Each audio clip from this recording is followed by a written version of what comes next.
Metal-heads.de.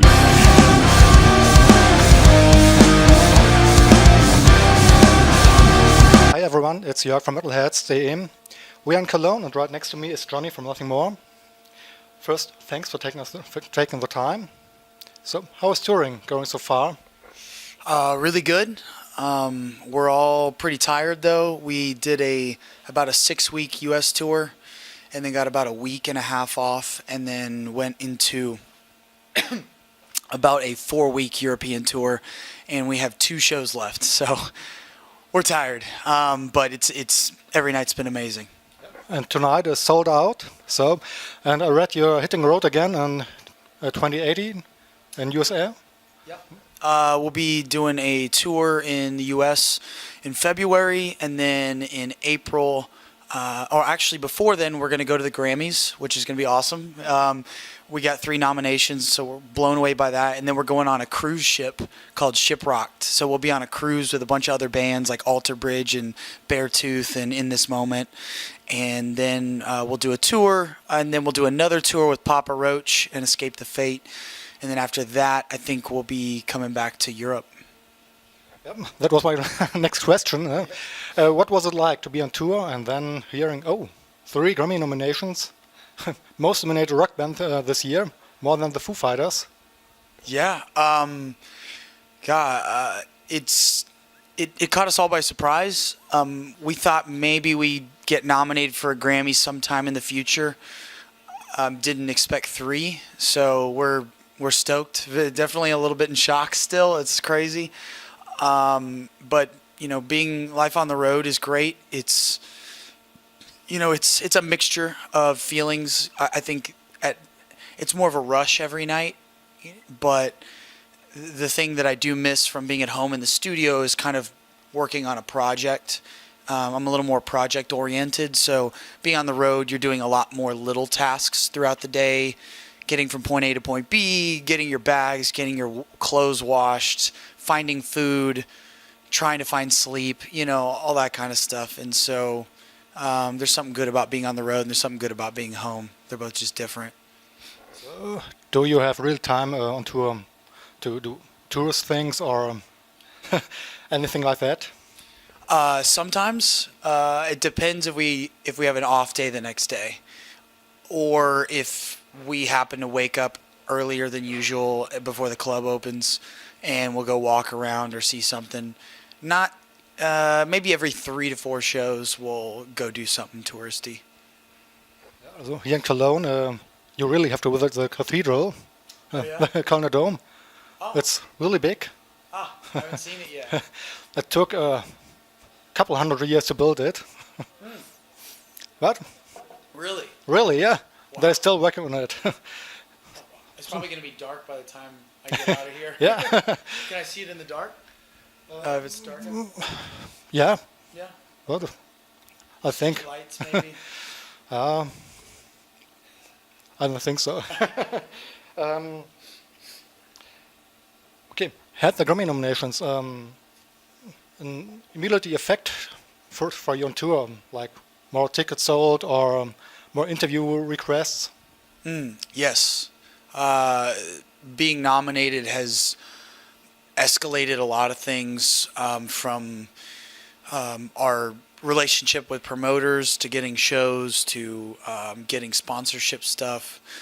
Even my phone blew up the day we got nominated from people I hadn't talked to in 10 years, some of them. Just everybody come out of the woodworks going, "Hey, what's up?" It's funny. Okay, let's come to Go to War, 2-time nominated song. I find the title and also trailer song of Planet of the Apes. Yeah. So I found the title a little bit misleading. I thought it's about a relationship and not really about war. Or am I wrong? You're right. It is about a relationship, but it, in many ways, is the same breakdown that happens on a mass level as well. So, basically the point is if we can't manage a relationship between one person, what makes us think we're going to manage relationships between countries and mass groups of people? It really comes down to starting at the base level with one person, and this song was more about an intimate relationship, and we used the kind of the political metaphor of war and politics, because I found that when a relationship turns into trying to catch each other with like politics, or becomes like war, then the love is gone. It's the opposite of love. And so being aware of that, and at every moment asking yourself, is this war or is this love? What am I really trying to accomplish here, and what do I really want with this person? That was the song that made me write the review of the album. So I saw the video and okay. Didn't know nothing more before, but Oh, really? yeah. Okay. There are a lot of songs on the album about relationships. My favorite is Still in Love. Also, it's one of the best love songs I heard in the last years. Kind of depressing, but also kind of hopeful. Can you tell us something about the inspiration and how you came up with the lyrics? I'm glad you liked that one. Yeah, so a lot of this record is relational, because I was in an 8-year relationship that was the last 2.5 years of that relationship were marriage. And I was going through a divorce right when we started working on this record. Basically, it was ending. So I had a lot to write about, a lot of pain, a lot of emotional blurriness and confusion, and very challenging emotions, because there was still some love and some connection there from the beginning, but it wasn't all there.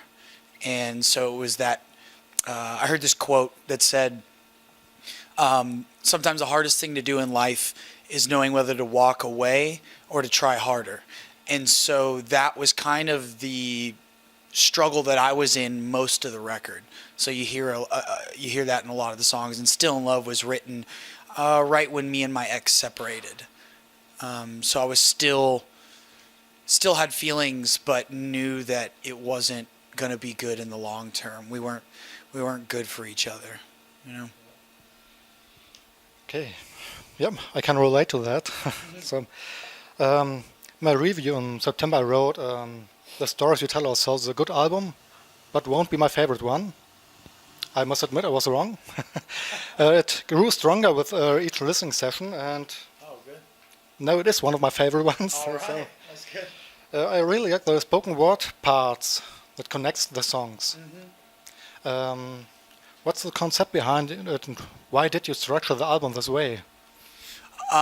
So we've always been a band that liked albums that were an experience from start to finish, because if you listen to one song, it's its own experience. But when you listen to all of them in a particular order, and you have transitions and almost like a live show, kind of guiding you from one thought to the next and one mood and feeling to the next, it's a whole other experience. And so we felt like we wanted to give our listeners both experiences. You could listen to a song by itself or the whole record, and it's different. And so I came across this guy, Alan Watts, who's the spoken word that you hear on the transition tracks, years ago on YouTube. And he was just a philosopher that at the time, my mom had just died of cancer. Before then, I grew up in a very religious home, and I was basically completely non-religious at this point, but I was going through a transition of how I thought about the world. I was becoming an adult. I was going into college, and so I was thinking for myself versus growing up and just being told what to think. And it was in that transition, and when my mom was dying, and also at that time I had a 5-year relationship that was ending, and my sister was losing her mind at the time, and was being put into a mental health hospital. So my world was upside down. Alan Watts was a philosopher that I came across in that time, and everything he said, the way he viewed the world, really unlocked all these doors for me. And so I wanted to share that with everyone else, because I felt like he's kind of this hidden gem that not a lot of people know about. But he has a ton of recorded lectures and work, so that's why I shared it. And you can find it on YouTube. Okay, you mentioned your sister. That's my next question. Important topic for you personally, and you're raising awareness of mental illness. The band is working with several organizations. Can you tell us and the viewers more about it? Yeah, back when we did our music video for the song Jenny, that song was centered around my sister, and she battled mental health for a long time, still does. It's kind of a bipolar schizophrenia, almost schizophrenia, kind of a diagnosis, but each person's unique. You know, they just kind of lump people into categories that seem to be the closest symptoms. But long story short, that song was a very angry, frustrated, almost negative. It was kind of a sink or swim song, because it was like look, we can't help you. You're the only person who can help yourself, so you got to stand up. You got to, you know what I mean? We can only carry you so far before you start investing in your own health and take care of yourself. And so we wanted to do something positive with the song, since there was kind of this negative side to it. And that was teaming up with, all these organizations like the Jade Foundation, Young Minds, To Write Love on Her Arms. There's quite a few. If you go watch our video Jenny on YouTube, at the end of the video it lists all the phone numbers and websites. So if you sense that your life is in chaos in any kind of way, many times it can be a mental health issue, and people don't even know. They just kind of get stuck in these destructive patterns. So there's all these organizations that are there to help, for people who want to help themselves. That at the end of the day, that's what it takes. It takes you doing it, Yeah. But they're there, and we just wanted to spread awareness and make it a little more a part of the public conversation. And you can find the video on YouTube and I think on your homepage too? I don't know if that's up there right now. I think it might be Go to War right now or something else. So yeah, if you just YouTube, type in Jenny or Nothing More. Or both? Yeah. Okay, fun question to the end, to lighten up a little bit. If you had to choose 3 bands for the rest of your life, or 3 artists you can listen to, only the 3, nothing more, which 3 would it be? Oh, 3 albums or bands? Bands. Bands? Tool.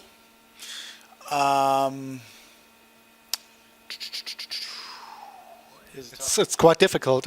We had 10 to choose. I just broke it down to 3. But 10 is even worse. Yeah, it is. Okay, so Tool would be number 1.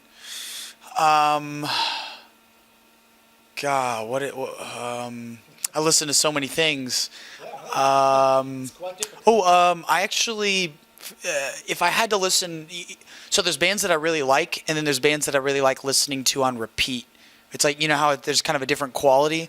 I really like the band Paramore, surprisingly. They just have really good melodies and very replayable quality to a lot of their songs.